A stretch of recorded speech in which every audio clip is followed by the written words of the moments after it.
வணக்கம். தமிழ் வெற்றிலை சமையலுக்குள்ளே போகலாம் வாங்க. நம்மளோட சேனலை நீங்கள் ஃபஸ்ட் டைமாக பார்க்குறீங்க அப்படின்னா சப்ஸ்கிரைப் பண்ணுங்கள். இன்றைக்கி நம்ம என்ன ரெசிபி பார்க்க போகிறோம் அப்படின்னா very easy, very fast and குயிக்காக செய்யக்கூடிய பேச்சுலர்ஸ் வாழைக்காய் ஃப்ரை பார்க்க போகிறோம். அது எப்படி செய்கிறது, அதுக்கு என்னென்ன பொருள் தேவை அப்படிங்கிறத வீடியோக்குள்ளே போய் பார்க்கலாம் வாங்க.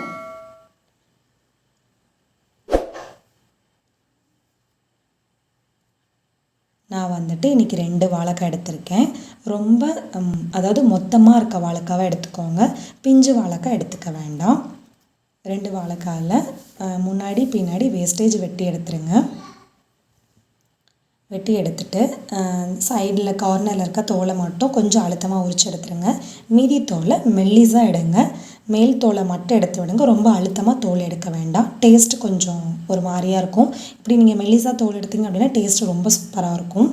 அவ்வளோதான், 2 வாழைக்காவும் தோல் சீவி எடுத்தாச்சு. இப்போ அதை லைட்டாக தண்ணியில் அலசிட்டு நம்ம வந்துட்டு இப்போ ரவுண்ட்லேயே கொஞ்சம் தின்னாக பீசஸ் வெட்டி எடுக்க போகிறோம். பார்த்துட்டே இருங்க. நான் வெட்டி எடுத்ததுக்கப்புறமா பீஸ் எப்படி வரும் அப்படின்னு சொல்லிட்டு நான் உங்ககிட்ட காமிக்கிறேன்.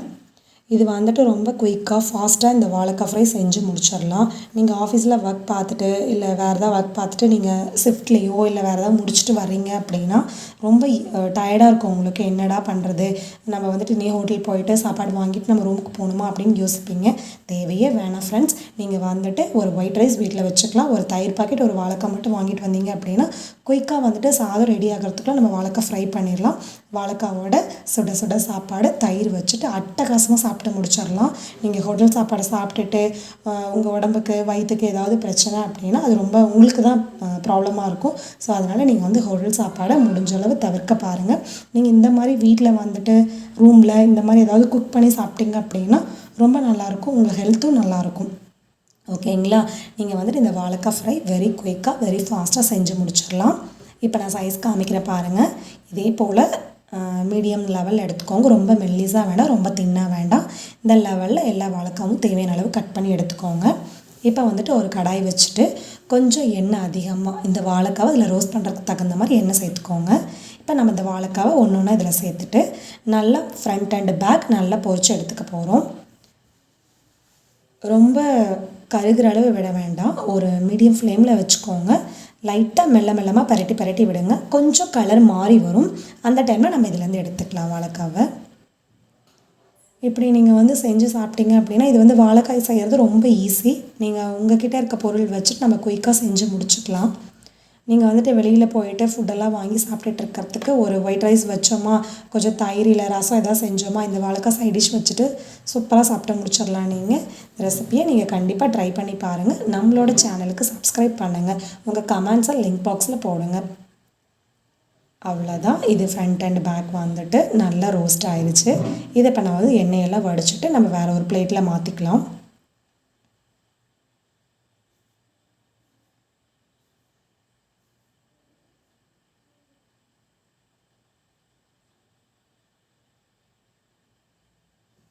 அவ்வளோதான், இதே போல் நம்ம மீதி உள்ள வாழைக்காவையும் இதே போல் பொரிச்சு எடுத்தாச்சு. அதே கடாயில் 1 ஸ்பூன் அளவு சோம்பு, ஒரு 4-5 பல் பூண்டு ஒன்று பாதியமாக இடிச்சுட்டு உள்ளே சேர்த்துக்கோங்க. இதை லைட்டாக எண்ணெயில் ரோஸ்ட் பண்ணுங்கள். உங்கள் கிட்டே பூண்டு இருக்குது இல்லை சோம்பு இல்லை, சோம்பு இருக்குது பூண்டு இல்லை அப்படின்னா நீங்கள் கவலையே பட வேண்டாம். என்ன இருக்கோ அதை லைட்டாக ஒன்று பாதியமாக இடிச்சுட்டு இந்த மாதிரி சேர்த்துக்கோங்க. கொஞ்சம் கருவேப்பிலை சேர்த்துக்கோங்க. கருவேப்பிலை மட்டும்தான் இருக்குது, பூண்டு சோம்பு எதுவுமே இல்லை அப்படின்னாலும் பரவாயில்ல, நோ ப்ராப்ளம். அதே கடாயில் கருவேப்பிலையை மட்டும் பொரிய விட்டுருங்க. அதுக்கப்புறம் நான் சேர்க்குற மசாலா சேர்த்துக்கோங்க. சேர்த்துட்டு இதே போல் நீங்கள் பண்ணிங்க அப்படின்னா கூட நல்லா தான் இருக்கும் டேஸ்ட்டு. கொஞ்சம் மஞ்சத்தூள் சேர்த்துக்கோங்க. வாழைக்காய்க்கு தேவையான அளவு உப்பு சேர்த்துக்கோங்க. தனி மிளகாத்தூள் 1.5 ஸ்பூன் அளவு சேர்த்துக்கோங்க. காரத்துக்கு நம்ம எதுவுமே சேர்த்தல, மிளகாத்தூள் மட்டும்தான். உங்களுக்கு தேவையான அளவு காரத்துக்கு பார்த்துட்டு சேர்த்துக்கோங்க. இப்போ அதை நம்ம எண்ணெயில் லைட்டாக பரட்டி விட்டாச்சு. பரட்டினதுக்கப்புறமா கொஞ்சம் தண்ணி சேர்த்துக்கோங்க. இந்த மிளகாத்தூளோட பச்சை வாசனைலாம் போகட்டும்.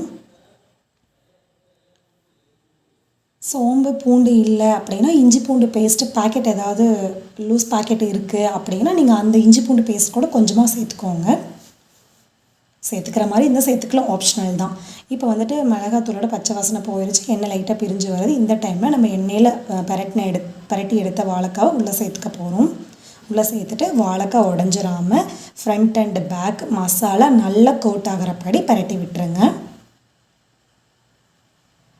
ஆல்ரெடி வாழைக்காய் வெந்துருச்சு. நம்ம வாழைக்காய் வேகிறதுக்காக இதில் போடல. மசாலாவில் பெரட்டுறதுக்காக தான் வாழைக்காய் உள்ளே சேர்த்துருக்கோம்.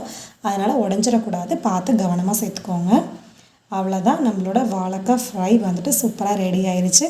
தயிர் சாப்பாட்டுக்கு, ரசம் சாப்பாடு, சாம்பார் சாதத்துக்குலாம் அட்டகாசமான சைட் டிஷ்ஷுங்க. இந்த ரெசிபியை நீங்கள் கண்டிப்பாக ட்ரை பண்ணி பாருங்கள். நம்மளோட சேனலுக்கு சப்ஸ்கிரைப் பண்ணுங்கள். தேங்க்யூ.